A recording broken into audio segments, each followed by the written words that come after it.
15-20 सालों में सबसे बड़ा संकट कब आया? वो संकट तब, एक ऐसा संकट जिसमें आपके घरों की महिलाएं, आपके बच्चे निकले, बूढ़े लोग निकले, धरने पर बैठे।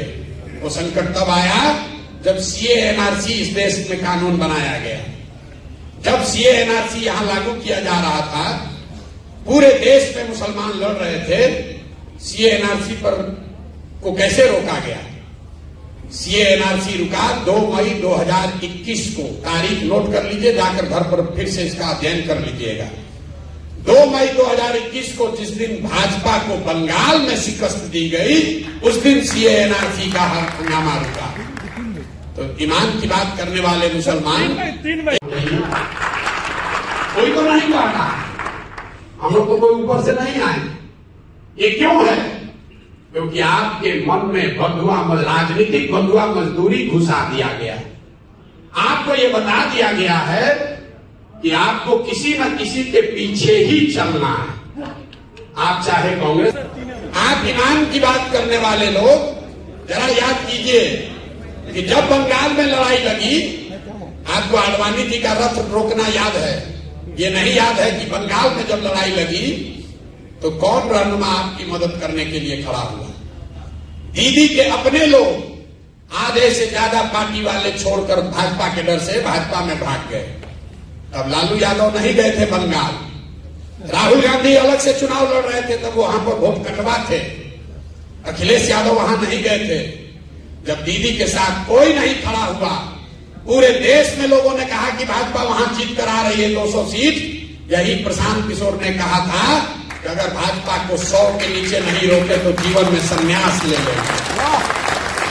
बोले नहीं, 2 बरस वहां, जैसे यहां गांव गांव घूम रहे हैं, 2 बरस खून पसीना लगाकर वहां मेहनत किया। और जिस भाजपा को लग रहा था कि बंगाल स्वीप कर देगी, वहां पर उनको हमने 77 पर रोका। तो हम हो गए भाजपा के बी टीम, और आप घर में बैठ के कमेंट्री कर रहे थे, तो आप दीजिएगा हमको सर्टिफिकेट। हमको ना चाहिए रे भाई। और हेलो दोस्तों, कैसे होंगे? मुझे उम्मीद है कि आप लोग भी बहुत अच्छे होंगे। और मुस्लिम समाज के पटना में बहुत बड़ा सभा होने जा रही है, और चलिए दिखाते हैं आपको कितने सारे लोग अलग अलग जगह से आए हुए हैं और अलग अलग डिस्ट्रिक्ट के लोग आए हुए हैं। और चलिए हमारे साथ बहुत सारे साथी आए हुए हैं, और चलिए दिखाते हैं आपको। तब तक हमारे साथ बने रहिए।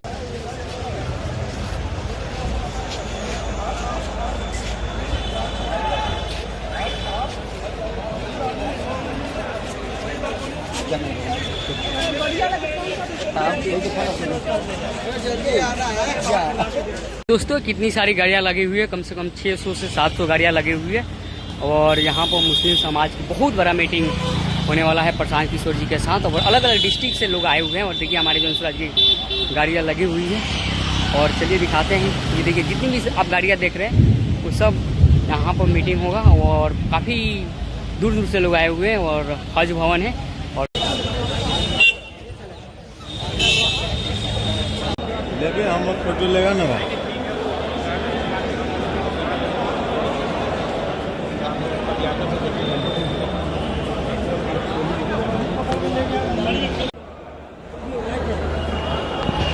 हमारे लिए अच्छी बातें कही, उसके लिए, हौसला अफजाई के लिए। सबसे पहले आप मेरा परिचय जानिए। मेरा नाम प्रशांत किशोर है। हम वही प्रशांत किशोर हैं जिसने 2014 में नरेंद्र मोदी का अभियान इस देश में चलाया है। हमने मोदी को बनाया नहीं है, कोई किसी को बना नहीं सकता है, लेकिन मोदी जी के वहां पहुंचने में जरूर हमने कंधा लगाया है। उस नजरिए से अगर आप भाजपा के विचारधारा के विरोधी हैं, या मुसलमान होने के नाते आप ऐसा समझते हैं कि जिस शख्स ने नरेंद्र मोदी की मदद की है उसके साथ कैसे चले, उस पर भरोसा कैसे करें, तो ये बिल्कुल आपकी वाजिब वजह है। आपको हमारे साथ नहीं चलना चाहिए, हम पर भरोसा नहीं करना चाहिए। लेकिन अगर आप मेरे परिचय का ये हिस्सा जानते हैं कि 14 में मैंने मोदी जी का अभियान चलाया है, तो आप में से कुछ लोगों को ये भी पता होगा कि 2014 से लेकर 2021 तक इस देश में जहां कहीं भी मोदी भाजपा हारा है, हराने वाला कोई भी हो, चाहे वो बिहार में महागठबंधन हो, पंजाब में कांग्रेस हो, तेलंगाना में केसीआर हो या बंगाल में ममता बनर्जी हो, हराया चाहे जिसने भी हो, उन सब के पीछे भी इसी प्रशांत किशोर ने कंधा लगाया। यहां आपने बात करी है मुसलमानों की दुर्दशा पर, हम अपनी आंखों से भी देख रहे हैं। लोग सच्चर कमेटी में पढ़ते हैं, यहां बड़े बड़े दानिश्वर बैठे हुए हैं, बड़ी बड़ी बातें आपने कही। आप कह रहे हैं कि आपकी हालत ये क्यों है? कोई हमको अपना रहनुमा बनाना चाहता है, कोई पूछ रहा है कि आप बताइए पहले क्या कीजिएगा तब आप पर भरोसा करेंगे। किसी ने अपना मोहब्बत का पैगाम ही पूरा पढ़ दिया। मुसलमानों की ये जो दुर्दशा है, ऐसी किसी ने सही कहा कि ऐसी बैठकें पहले भी होती रही हैं, आगे भी होंगी। इससे मुसलमानों की दुर्दशा नहीं सुधरने वाली। जब तक आप ये नहीं समझिएगा कि आपकी इतनी दुर्दशा है क्यों, इसलिए नहीं है कि आपकी संख्या कम है, इसलिए नहीं है कि नेताओं ने आपको ठगा है। नेताओं ने जितना आपको ठगा है उतना समाज के दूसरे हिस्से को भी ठगा है। आपकी दुर्दशा इसलिए है कि आपके कौम के सबसे बड़े रहनुमा पैगंबर साहब ने कहा कि जिस कौम को अपने रहनुमाओं की समझ ना हो, उसके ऊपर जालिम हुक्मरानों को मुसल्लत कर दिया जाता है। आप वो कौम हैं जिसको अपने रहनुमाओं की समझ ही नहीं है, वो समझ बनी ही नहीं। आप वो कौम हैं जिसकी शुरुआत का पहला शब्द ही है इकरा, पढ़ो, और उस कौम ने अपने बच्चों की पढ़ाई को ही छोड़ दिया। मेरे भाई, आपको प्रशांत किशोर से सीखने समझने की जरूरत नहीं है। ना हम आपके रहनुमा हैं, ना होने का दावा करते हैं। आपको अपने कौम में जो बातें बताई गई हैं सामाजिक, राजनीतिक, सियासी नजरिए से, अगर आप उसको स्वीकार कर लें, उसी से आपकी बदहाली दूर हो जाएगी। जब मैं कह रहा हूं कि आपको अपने रहनुमाओं की समझ नहीं है, ज्यादातर लोग यहां कहेंगे भैया विकल्प नहीं है। हम आपको उदाहरण देके बिहार के नजरिए से बताएंगे कि आपको कैसे रहनुमाओं की समझ नहीं है। आज जितने भी मुसलमानों से आप बात कीजिए, वो कहता है भैया हम लोग के पास विकल्प नहीं है। 2014 में आपके पास विकल्प आया था। आज जो यहाँ के सदर हैं, हम उनके विरोध में खड़े हैं, तो भाजपा के साथ है, लेकिन नीतीश कुमार 14 में उन्होंने आपके साथ कोई दगा नहीं किया था। यहां जितने शख्स बैठे हुए हैं, आप ये बात मानिएगा कि 2005 से लेकर 2014 तक नीतीश कुमार ने मुसलमानों के साथ कुछ गलत नहीं किया। ये वही नीतीश कुमार हैं कि 2010 में जब उनकी चलती थी तो नरेंद्र मोदी को बिहार में उन्होंने घुसने नहीं दिया था। ये वही नीतीश कुमार है 2012 में जब नरेंद्र मोदी को भाजपा ने अपना अभियान का चेहरा बनाया तो नीतीश कुमार उस गठबंधन से बाहर निकल गए। अपनी सरकार, अपनी पूरी राजनीतिक कैरियर को दांव पर लगाया। लेकिन वही नीतीश कुमार जब 2014 में चुनाव के मैदान में आए तो यहां बैठकर बड़ी बड़ी बात कहने वाले कौम के जो रहनुमा हैं, आपने नीतीश कुमार को रहनुमा नहीं बनाया। तब आप लालटेन पकड़कर घूमने लगे।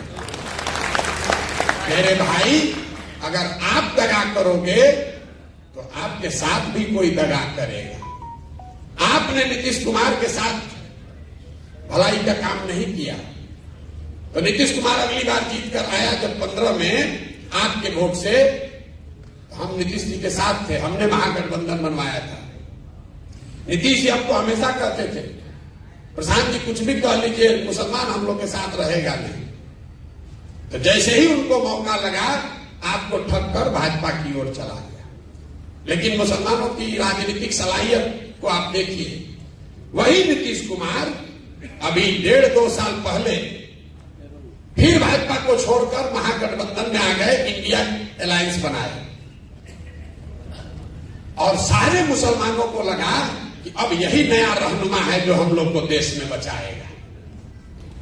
अब वो आदमी चुनाव से पहले ही फिर आपको छोड़कर भाग गए। ये आपको क्या बताता है?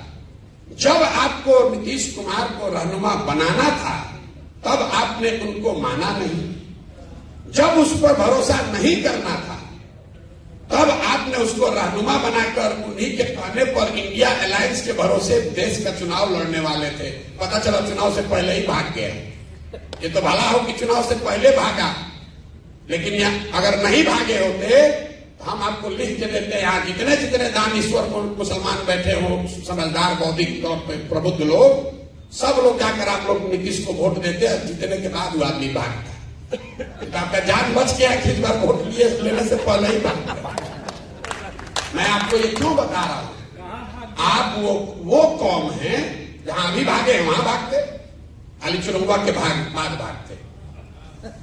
मैं आपको ये बता रहा हूं कि राजनीतिक सलाहियत के मामले में ये कौम सबसे पिछड़ी है।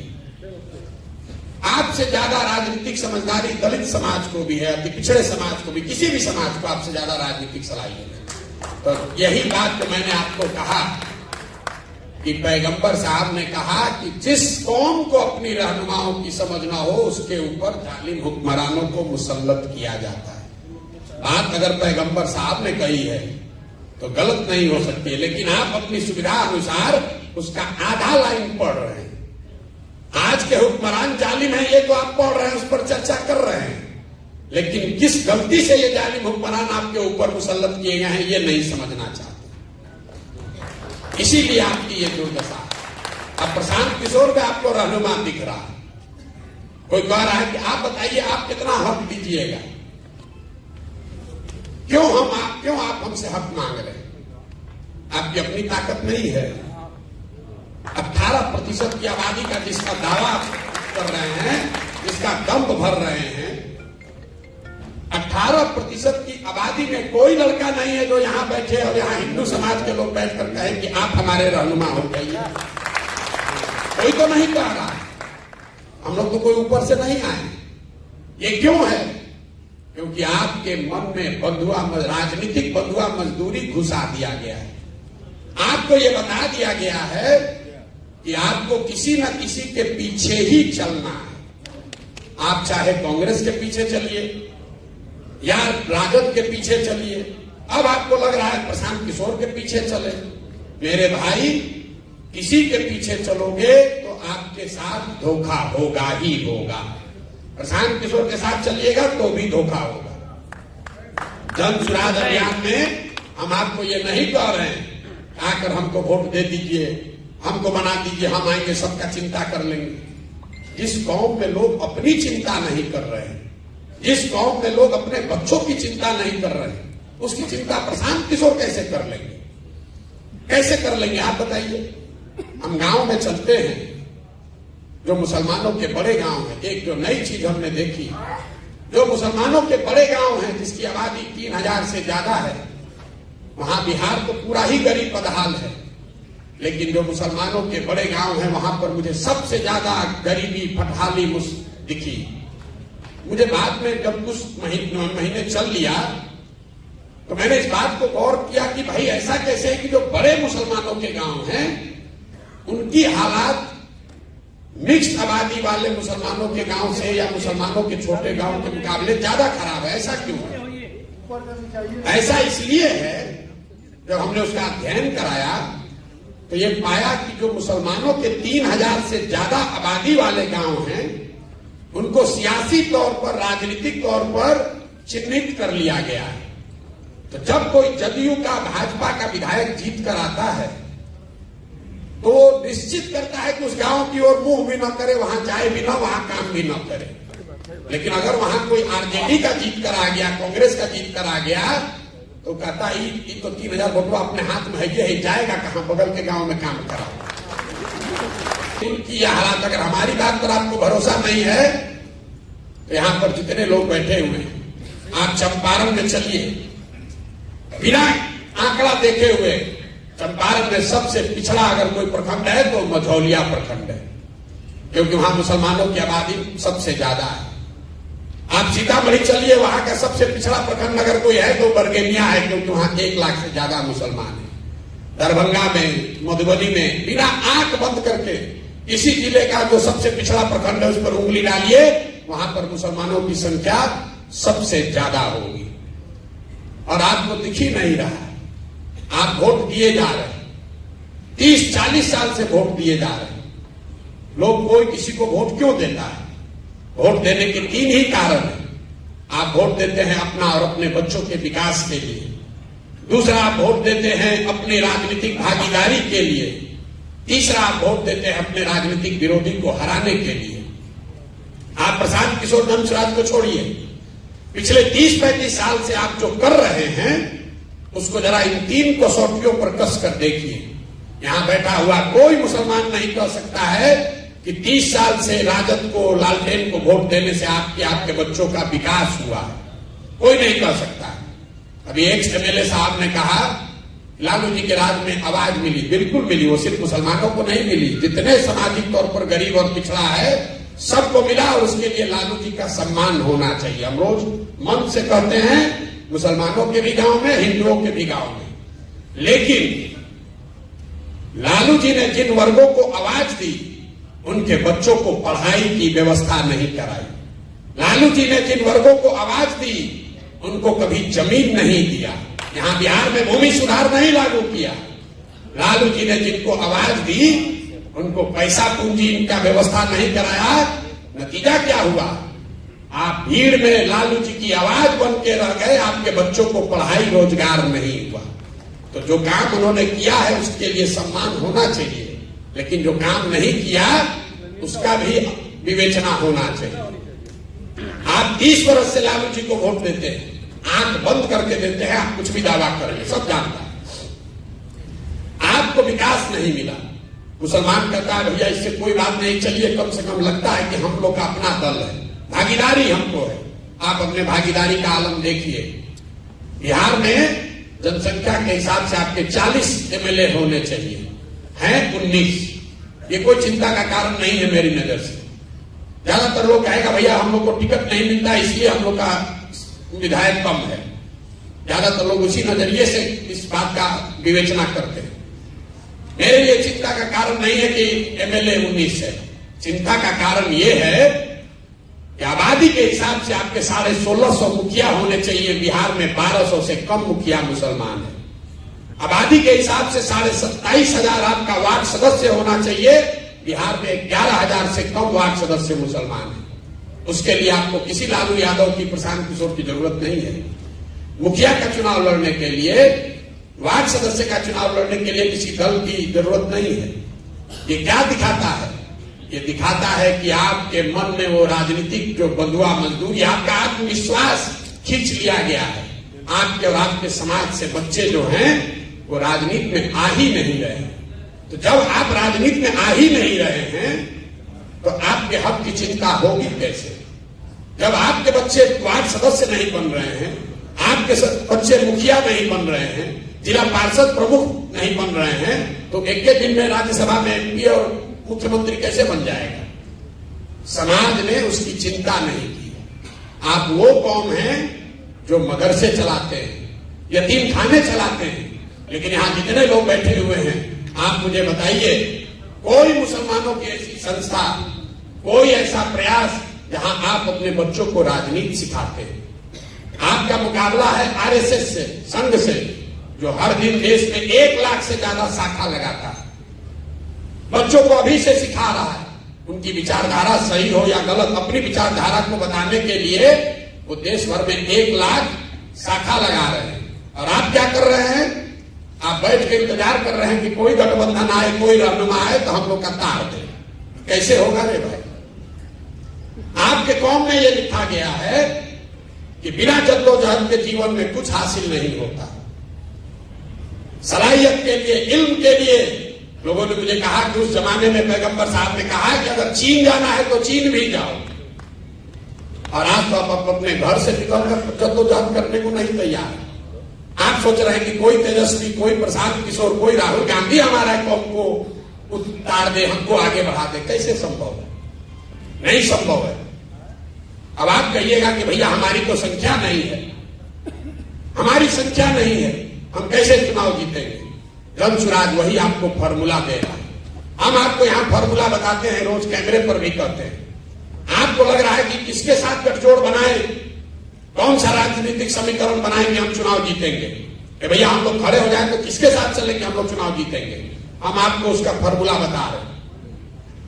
आपको यह बताया जाता है कि अब कोई हिंदू बचा ही नहीं है जो भाजपाई नहीं है, सब हिंदू भाजपाई हो गया। MY समीकरण किसी शख्स ने बताया, MY समीकरण, MY समीकरण है लेकिन उसका ऑर्डर बदल गया है, YM हो गया है। जहां Y खड़ा होता है वहां पूरी मुस्तैदी और ईमानदारी से आप वोट देते हैं। जैसे ही M खड़ा हुआ, आधे से ज्यादा Y समाज के लोग आपको वोट नहीं देते। ताली मत बजाइए, अभी सुन लीजिए पूरी बात। बहुत लोगों को लगेगा कि हम यादवों के खिलाफ बोल रहे हैं ना। ये समीकरण अगर आप ब्राह्मण के साथ बना लीजिए, दलित के साथ बनाइए, कि पिछड़े के साथ, कुशवाहा के साथ, जिसके साथ भी बनाइएगा सबके साथ यही होगा। क्यों होगा उसको समझिए। ऐसा नहीं है कि यादव समाज के लोग आपको धोखा दे रहे हैं, ये आपका भ्रम है। भाजपा को पूरे देश में 36 से 37% वोट मिलता है। इस बात को ध्यान से समझिए। देश में 80% हिंदू रहते हैं, मुसलमानों ने भाजपा को तो वोट दिया नहीं है। अगर 80% हिंदू के समाज में भाजपा को 36-37% वोट मिलता है तो इसका मतलब है कि करीब करीब आधे हिंदू भाजपा को वोट दे रहे हैं। आधा हिंदू भाजपा को वोट दे रहा है। 80 में आधा देगा तो 40% हुआ, उससे थोड़ा कम ही, चूंकि भाजपा पूरे देश के हर सीट में नहीं लड़ती है, तो जिन सीटों पे वो लड़ते हैं वहां आधा हिंदू उनको वोट देता है। जो हिंदू भाजपा को वोट दे रहा है उसमें यादव भी है, उसमें ब्राह्मण भी है, उसमें राजपूत भी है, दलित भी है, पिछड़ा भी है, सारे जाति के लोग हैं। करीब करीब आधा, थोड़ा कम या ज्यादा। लेकिन इसी आंकड़े में आगे का रास्ता भी छिपा हुआ है। आधा हिंदू अभी भी इस देश में ऐसा है जो भाजपा को वोट नहीं देता है। आपको सिर्फ इतना ही पहचानना है कि कौन हिंदू है जो भाजपा को वोट नहीं दे रहा है। आप उसको यादव के नजर से देख रहे हैं, ब्राह्मण की नजर से देख रहे हैं, कुशवाहा की नजर से देख रहे हैं। हम उसको कह रहे हैं कि नहीं, उसको विचारधारा के हिसाब से देखो। क्यों? यादव आधा आपके खिलाफ क्यों वोट देता है? इसलिए देता है कि वो विचारधारा के आधार पर भाजपा के साथ है। तो जब वो खड़ा होता है तब तो आप उसको वोट देते हैं, लेकिन जब आप खड़े होते हैं तो हिंदू मुस्लिम के आधार पर आधा आदमी वोट दे देता है भाजपा को। इसी में आपका आगे का रास्ता छिपा हुआ है। 4 विचारधारा के मानने वाले हिंदू, वो चाहे किसी जाति के हो, वो आज भी भाजपा से इत्तेफाक नहीं रखते हैं, भाजपा को वोट नहीं देते हैं। जो गांधी के विचारधारा को मानने वाला हिंदू है वो आज की भाजपा के साथ नहीं चल रहा है। जो बाबा साहब अंबेडकर को मानने वाला हिंदू है वो भी हिंदू आज भाजपा के साथ पूरी तरीके से नहीं है। जो कम्युनिस्ट विचारधारा के मानने वाले हिंदू हैं वो भी लोग भाजपा के साथ नहीं है। और जो समाजवाद के लोहिया जयप्रकाश को मानने वाले लोग हैं वो भी भाजपा के साथ नहीं है। तो आपको करना बस इतना है कि विचारधारा के आधार पर जो चार विचारधारा के मानने वाले हिंदू हैं, जो कि आधा हिंदू समाज है, उनके साथ अगर 20% मुसलमान सामाजिक राजनीतिक गठजोड़ बना ले तो 40 और 20 आप हुए 60 और भाजपा हुई 40। यही जन स्वराज के राजनीतिक सोच का आधार है, जो डेटा पर आधारित है, अनुभव पर आधारित है। इसको हमने 10 राज्यों में करके दिखाया है। और इसी में आपको फर्क दिखेगा कि जो ओवैसी साहब बता रहे हैं और हम बता रहे हैं, इसमें फर्क क्या है। कई बार लड़के कहते हैं कि आप भी तो वही कह रहे हैं, मुसलमानों के हक की बात कह रहे हैं कि मुसलमान अपने हक हकूक के लिए खड़ा हो। अभी विधायक जी ने भी कहा कि सब मुसलमान इकट्ठा हो जाओ। ओवैसी साहब जो कह रहे हैं और जन स्वराज जो कह रहा है, यही उसमें फर्क है। हम मुसलमानों को इकट्ठा होने के लिए नहीं कह रहे हैं, हम ये कह रहे हैं कि मुसलमानों को उन हिंदुओं के साथ इकट्ठा होना है जो विचारधारा के आधार पर भाजपा के खिलाफ है। अगर सिर्फ मुसलमानों को इकट्ठा कीजिएगा जो ओवैसी साहब बता रहे हैं, तो यही बात तो भाजपा चाहती है कि आप सिर्फ 20% इकट्ठा हो जाइए ताकि बाकी का 80 एक साथ हो जाए। तो फार्मूला यहां है। और क्यों गांधी का पिक्चर इसमें लगा हुआ है? हम कोई काम ऐसा नहीं करते हैं जिसका पहले से प्रमाण ना हो।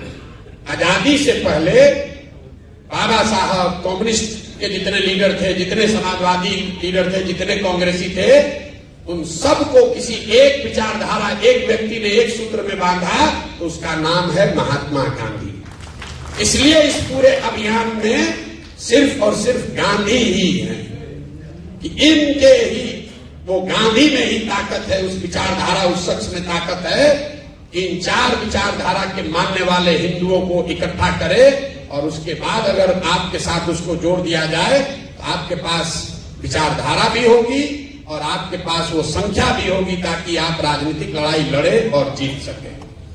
यही पूरा प्रयास है। एक शब्द में, जन सुराज आजादी से पहले महात्मा गांधी की जो कांग्रेस थी उसको पुनर्जीवित करने का अभियान है। आपको अच्छा लगे तो इससे जुड़िए। लोग कहता है इन पर भरोसा कैसे करें? बिल्कुल मेरे पर भरोसा मत कीजिए। भरोसा कीजिएगा, हम पहले कहें ठगाइएगा। हम पर बिल्कुल भरोसा मत कीजिए। भरोसा आपको अपने आप पर करना है, हम पर भरोसा नहीं करना है। हमने कहा, किसी ने भी कहा भागीदारी की बात, तो आपके नजरिए से नहीं कहा, मुसलमानों के नजरिए से नहीं कहा। जन सुराज का जो संविधान बन रहा है उसमें इस बात को लिखा जा रहा है कि जिसकी जितनी संख्या है उसको उसके हिसाब से भागीदारी, हिस्सेदारी दी जाएगी। टिकट में नहीं, खाली दल बनाने वालों में, दल को चलाने वालों में, दल के जो नेता होंगे वो भी, और दल से जो टिकट पाएंगे वो भी, जो दल से मनोनीत सदस्य होंगे उसमें भी। सिर्फ मुसलमानों के लिए नहीं, सिर्फ मुसलमानों के लिए बात नहीं कह रहे। जो 5 बड़े सामाजिक वर्ग हैं, मुसलमान हैं, सामान्य कैटेगरी के लोग हैं, ओबीसी वर्ग है, ईबीसी वर्ग है और दलित, 5 बड़े समूह हैं।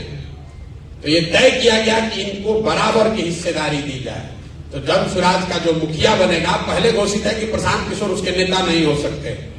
हम ना उसमें कभी आज नेता है ना आगे नेता होंगे, लेकिन जो मुखिया इसका बनेगा, इसी 5 वर्ग में से एक बार एक आदमी कोई बनेगा।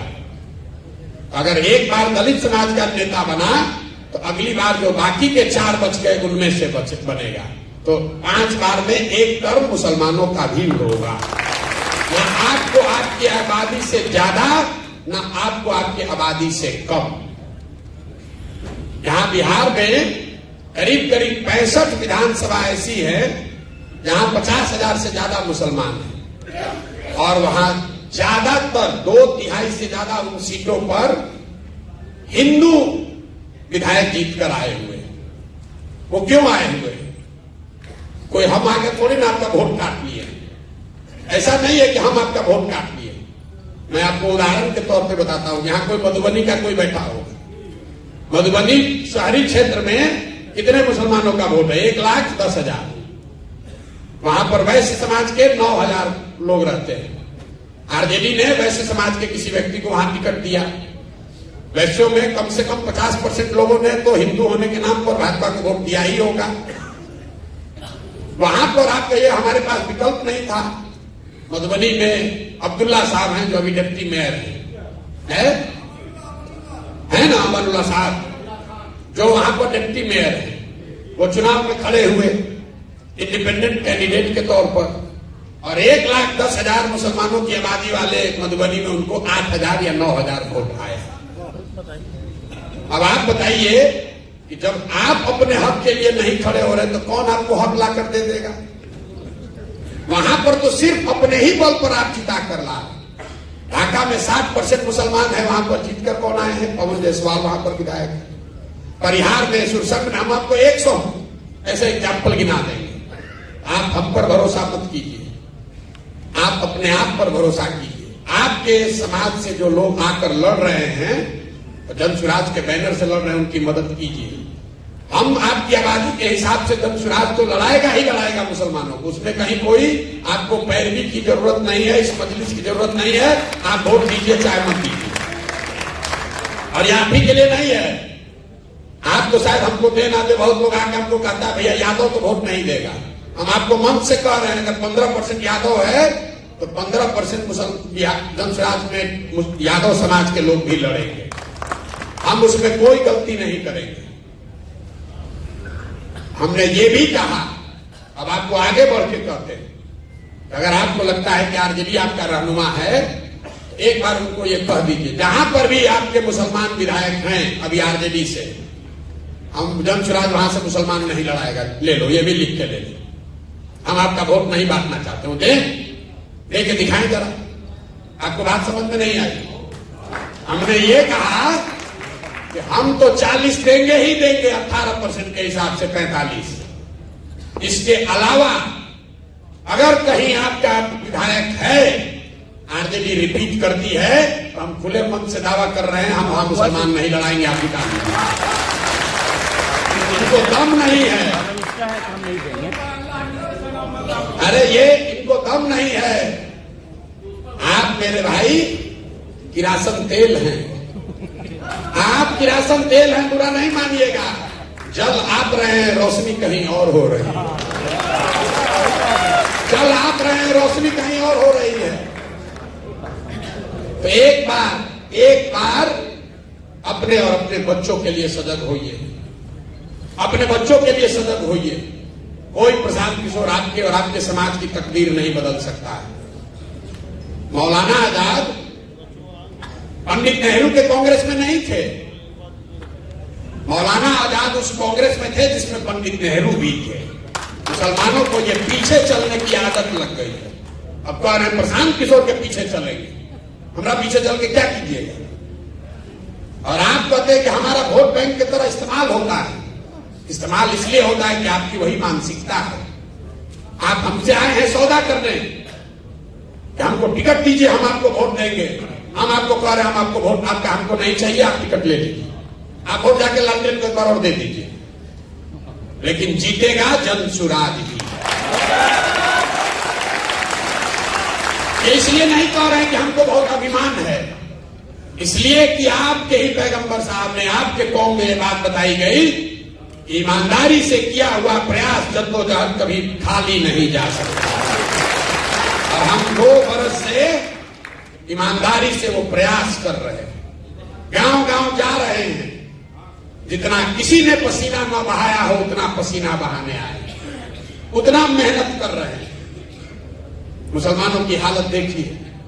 आप कहते हैं प्रशांत किशोर पर कैसे भरोसा करें? अरे इतना बड़ा अभियान चला रहा है, कितना पैसा खर्चा होता है, जरूर भाजपा वाला पैसा इसको दे रहा है। देखिए मुसलमानों की दशा, आप अपनी दशा देखिए मेरे भाई।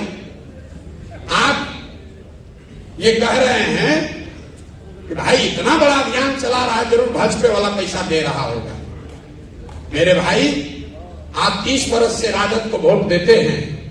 यहां बैठा हुआ कोई आदमी कभी नहीं पूछा कि राजद को पैसा कौन देता है। राजद को पैसा इसी बिहार से आता है, क्योंकि बिहार के बाहर तो पार्टी है नहीं। आपके हमारे बच्चों का जो हक लूट कर ये लोग ले जाते हैं, उसी पैसे से राजनीति उनकी होती है। आपने आज तक ये उनसे सवाल नहीं पूछा। और प्रशांत किशोर के कंधे लगाने से, प्रशांत किशोर का कंधा लगाने से, हमारी मदद से आज 6 राज्यों में लोग मुख्यमंत्री हैं। हमको अभियान चलाने के लिए, टेंट तंबू चलाने के लिए पैसा नहीं मिलेगा। आपके पास आधा राज्य है, बिहार जैसा गरीब राज्य है, तो लूट के आप राजनीति कर सकते हैं। और हमारा बनाया हुआ 6 राज्य में सरकार है, हमको पैसे नहीं मिलेगा। लेकिन मुसलमानों को देखिए, हम मजबूती से प्रयास कर रहे हैं, ईमानदारी से प्रयास कर रहे हैं। तो मुसलमान कहता है कैसे भरोसा करें, जरूर भाजपा वाला होगा पीछे। अगर हम ईमानदारी से प्रयास नहीं करते, इतना बड़ा प्रयास नहीं करते, किसी से गठबंधन करके 10 सीट लड़ते, तो कहते ना आदमी तो बहुत होशियार है, मजबूती से लड़िए नहीं रहा, वोट देंगे तो वोट में बट जाएगा। मेरे भाई आपका अविश्वास हम पर नहीं है, ये आपका खुद पर से भरोसा उठ गया है। आप आपका खुद पर से भरोसा, और यही आरजेडी ने आपका नुकसान किया। आपका नुकसान आरजेडी ने यही किया है कि उसने आपके मन में बैठा दिया कि बिना हमारे साथ के तुम्हारा एग्जिस्टेंस नहीं है। मुसलमान खड़ा होकर कहता है कि हम अल्लाह को छोड़कर किसी से नहीं डरते, और हम आपकी हर बैठक में, मुसलमानों की बैठक में आपके मुंह पर कहते हैं कि आपसे डरा हुआ कौम कोई है नहीं। भाजपा का डर दिखाइए, भाजपा का डर दिखाइए। और ये वो कौम है जो अपने बच्चों का हक लूट कर ले गए लोगों को भी भाजपा के डर से वोट देने को तैयार है। कैसे भला होगा आपका? अरे भाई, कम से कम जो बात आपके कौम में बताई गई है उसको तो ध्यान में रखो। प्रशांत किशोर से क्यों सीखने आए? हम लोग तो निमित्त मात्र हैं, हम लोग तो निमित्त मात्र हैं, कुछ प्रयास कर रहे हैं। आपको अच्छा लगे तो जुड़िए, हमें आपका वोट नहीं चाहिए। मैं कहता हूं, और हर बार मुसलमान कुछ साथी उठकर कहते हैं भैया ऐसा काहे कर रहे, हम लोग आपके साथ हैं। बहुत सारे साथी हम लोग के साथ जुड़े हुए हैं। मैं आपको मन से कह रहा हूं, हमको वोट नहीं चाहिए आपका, मुझे आपकी दुआ चाहिए, मुझे आपकी दुआ चाहिए, और आपके वो बच्चे चाहिए जो राजनीति में आना चाहते हैं। आप अपने गांव से, पंचायत से उन बच्चों को हमारे पास भेजिए जिनमें राजनीतिक सलाहियत, जिनका जज्बा है, जो राजनीति आकर करना चाहते हैं, जो वार्ड सदस्य बनना चाहता है, मुखिया बनना चाहता है, पंचायत समिति बनना चाहता है, उसके पास पैसा नहीं है, उसको कोई सिखाने वाला नहीं है, उन बच्चों को हमारे पास भेजिए। जन सुराज अपने खर्चे से उनको सिखाएगा भी और अपने पैसे से उसको चुनाव भी लड़ाएगा। ये कहने के लिए नहीं कह रहे हैं। बहुत लोगों ने राज्यसभा और एमएलए एमपी बनाया होगा। अफाक साहब यहाँ बैठे हुए हैं, पूछ लीजिए कि इन्होंने अगर 1 रुपया भी कहीं खर्च किया हो, या मैंने कभी इनसे बात किया हो कि भाई एमएलसी बन गए हो, 1 किलो मिठाई भी लेके आना हमारे पास। ये हमारे रिश्तेदार नहीं है। और जहां से जीत कर आए हैं वहां पर 30 वर्ष से एमएलसी ब्राह्मण समाज के एक व्यक्ति थे, केदार पांडे जी। और उस क्षेत्र में 1-2 नहीं, भाजपा का 5 एमपी है, 5 एमपी। लोगों ने कहा भैया अगर मुसलमान को लड़ाइएगा तो पूरा पोलराइज हो जाएगा, पूरा पोलराइज हो जाएगा। वहां 800 से 900 मुसलमान शिक्षक है, 4,500 वोट इनको आया है। लेकिन उससे मजे की बात सुनिए, 5 एमपी वाले भाजपा को 650 वोट आया है। ये जन स्वराज की ताकत है, ये जन स्वराज के विचार की ताकत है। तो आपको ये तय करना है, आप अगर अपना कंधा लगाएंगे तो निश्चित तौर पर ये लड़ाई थोड़ी हमारे लिए आसान हो जाएगी। लेकिन अगर आप ये कंधा नहीं भी लगाते हैं तो हमें आपसे कोई शिकवा शिकायत नहीं। हमको आपका सर्टिफिकेट भी नहीं चाहिए कि हम ए टीम है कि बी टीम है। देखिए मुसलमानों की आपकी सोच, आप लोग 5 टाइम नमाज पढ़ते हैं, ईमान की बात करते हैं। मुसलमानों की कौम पर पिछले हमको आपसे सर्टिफिकेट नहीं चाहिए। जब हम लोग गांव में चलते हैं, मुस्लिम महिलाएं मिली कई जगह, लोग कहते हैं भैया देखते हैं नहीं सड़क कितना खराब है, अगर प्रसव की पीड़ा हो जाए तो अस्पताल पहुंचने में आधा जान निकल जाता है। नाली गली की हालत आप किसी भी बड़े मुसलमान गांव में जाकर देख लीजिए, क्या दुर्दशा।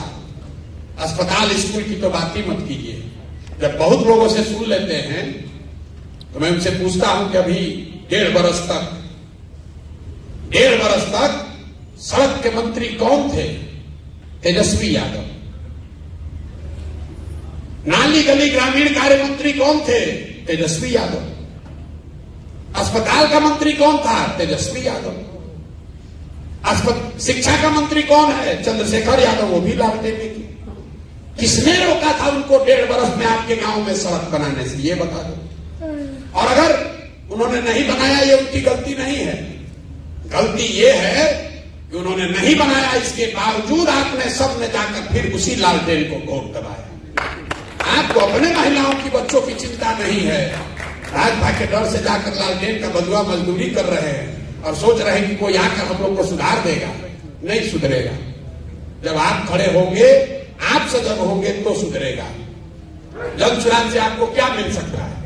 भागीदारी जब मिलेगी तब मिलेगी, छोड़िए वो सब बात। एक चीज आप आजमा कर देख लीजिए, जन सुराज से आपकी राजनीतिक बंधुआ मजदूरी खत्म होगी। हम आपको कुछ दे ना दे, जो लोग आपको बंधुआ मजदूर की तरह अभी तक ट्रीट कर रहे थे, अब कल से आपको पूछने लगेंगे। अगर हमारी बात पर भरोसा नहीं है, यहां पर अभी जाने से पहले एक हमारे साथ सेल्फी ले लीजिएगा और उसको खाली फेसबुक पर डाल दीजिए। और आरजेडी का ब्लॉक से लेके और जिला तक फोन करेगा, अरे काहे नाराज है भाई, काहे गए थे धनसुराज, कि प्रशांत किशोर से काहे मिलने गए थे? और कुछ हो चाहे नहीं, जब व्यवस्था बनेगी, जब चुनाव जीतेंगे, आपके लिए करेंगे नहीं करेंगे तो भविष्य की बात है। जन सुराज आपकी वो राजनीतिक बंधुआ मजदूरी खत्म कर रहा है, क्योंकि कोई आपको अब ये नहीं कह सकता है कि हमको नहीं दोगे तो जाओगे कहां। मुसलमान खड़ा होकर कह सकता है कि हमारा काम करो, नहीं करोगे तो जनसुराज में चले जाएंगे। ये कहना तो शुरू करो भाई, आपका इसी से सबसे बड़ा फायदा होगा। आप वोट देते रहिए आरजेडी को, कोई दिक्कत नहीं है, लेकिन ये कहिए तो कि भाई ना करोगे तो जनसुराज में चले जाएंगे। आप आधा कष्ट तो उसी से दूर हो जाएगा आपका। ये बात मान लीजिए, आपका आधा कष्ट न दूर हो जाए। जो विधायक आपको 2 बरी से फोन नहीं किया होगा, आज के बैठक के बाद आपको फोन करेगा, लिखना करेगा ही करेगा। काहे भाई, काहे नाराज हो? जो लोग हमसे जुड़े हैं सबके पास फोन आता है कि नहीं आता है? जो लोग जुड़े हैं बताइए। और जो चिट्ठी निकला है आरजेडी का, वही किरासन तेल जो लीक होना शुरू हुआ है लालटेन से, उसी की घबराहट है। सबसे ज्यादा जनसुराज में तो भाजपा का लोग ज्वाइन किया है, आपको ये भी बता देते हैं। जनसुराज में सबसे ज्यादा भाजपा का संगठन का आदमी ज्वाइन किया, लेकिन भाजपा वाला थोड़ा चालाक है, थोड़े दिन के बाद चिट्ठी निकालेगा।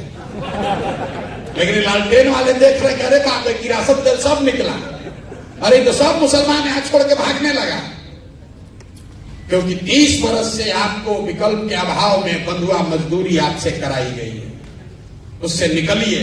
वोट जाकर आरजेडी को देना है, उसी को दीजिए, लेकिन कम से कम अपने सम्मान के लिए, अपने अधिकार के लिए बोलना तो शुरू कीजिए कि भाई तुम नहीं करोगे तो विकल्प बना लेंगे। आप देखिएगा, उसी से आपका बहुत फायदा होगा। उससे जीवन नहीं बदलेगा, लेकिन कुछ न कुछ सुधार आपको दिखने लगेगा। यही बात आपको बताने आए हैं। ठीक लगे तो जुड़िए, न ठीक लगे तो जिसकी बंधुआ मजदूरी कर रहे हैं करते रहिए। जैसा मैंने आपको पहले कहा, जीतेगा जनसुराज, और आपको चलना भी है जनसुराज ही, चलना भी आपको जनसुराज में है, क्योंकि सत्य की एक अपनी ताकत है। हमको कोई घबराहट ही नहीं है। हमको कहां घबराहट है? हमको कोई भाजपा से डील करना होता तब न सोचते कि मुसलमान को बरगला लें। हमने कहा मुसलमान साथियों को कि हम लोकसभा में कोई उम्मीदवार खड़ा नहीं करेंगे, और उस बात पर कायम रहेंगे। आपको चलना है जनसुराज में। फर्क बस इतना ही है कि अभी चलिएगा तो हमारी लड़ाई थोड़ी आसान हो जाएगी, नहीं चलिएगा तो जब जीत के आएंगे तो फिर आपको बुलाएंगे, और जो आप लड़ाई में मदद नहीं किए तो उसका हर्जाना भी वसूलेंगे। हम आदमी हैं वेजिटेरियन, शाकाहारी आदमी हैं, तो जब जीत कर आएंगे तो आपसे सेवई भी खाएंगे और आपको अपने साथ भी लेकर चलेंगे। आप वोट के लिए हमारे साथ मत जुड़िए, वोट देने के लिए हमारे साथ मत जुड़िए, टिकट लेने के लिए मत जुड़िए। आप एक भी वोट नहीं देंगे तो भी जो 18% हक है वो आपको मिलेगा ही मिलेगा। उसके लिए अगर आप हमारे साथ बैठकर ये एडवोकेसी कर रहे हैं तो हम इस जगह पर बैठने के लायक नहीं। अगर दलित समाज के लोग आकर हमसे अपना हक मांगे, अति पिछड़ा समाज के लोग कहे कि हमको 70 सीट दीजिए, तो फिर जनसुराज की व्यवस्था और दूसरे व्यवस्था में कोई फर्क नहीं है। ये आपको बिना मांगे मिलेगा। आप ये जलसा करके नहीं कहते कि आफाक अहमद को लड़ाइए, ये हमने तय किया था कि इनको लड़ाएंगे। तो वोट के लिए मत जुड़िए। अगर अपने बच्चों को राजनीति में लाना चाहते हैं, उनके लिए जगह बनाना चाहते हैं, अपने बच्चों का भविष्य सुधारना चाहते हैं, तो अपनी व्यवस्था बनाइए। आज तक लोगों ने आपकी मदद ली है, लोगों ने आपको ठगा है। एक बार इतनी समझदारी सलाहियत तो पैदा कीजिए कि आप हमारा मदद लेकर कुछ अपना आदमी जिता लीजिए। अरे इतना सलाहियत तो कीजिए कि हमारी मदद से कम 1000-2000 बच्चों को राजनीति में पारंगत करा लीजिए, उनको चुनाव जिता लीजिए। अफाक अहमद जीते हैं, अगर मान लीजिए कल हम भाजपा में भाग जाएं, अफाक अहमद तो रहेंगे ना, एक नेता आपके बने ना समाज में, तो इतना सलाहियत तो कम से कम पैदा करो भाई। लोगों ने आपका इस्तेमाल किया है, अब आपके सामने अवसर है, आप इस व्यवस्था का, मेरी समझ का, सलाहियत का, संसाधन का फायदा उठाइए और अपने समाज के बच्चों को राजनीति में जोड़िए, तभी सुधार होगा, नहीं तो सुधार हो नहीं सकता है। आप सब आए, आपने हमारी बात सुनी, अब आप में से जिसका जिसका जो सवाल है आप सवाल कर सकते हैं, 1 2 4, हमें कोई घबराहट नहीं है, आप चाहिए यहाँ 2 घंटा भी बैठ सकते हैं, सवाल आप कर सकते हैं, आपके सवालों का अपनी क्षमता के अनुसार मैं जवाब दूं। ये जरूरी नहीं है कि आपके सवाल के जवाब में हम आपको संतुष्ट कर दें, लेकिन हम ईमानदारी से जो समझते हैं वो आपको बताएंगे। बहुत बहुत धन्यवाद।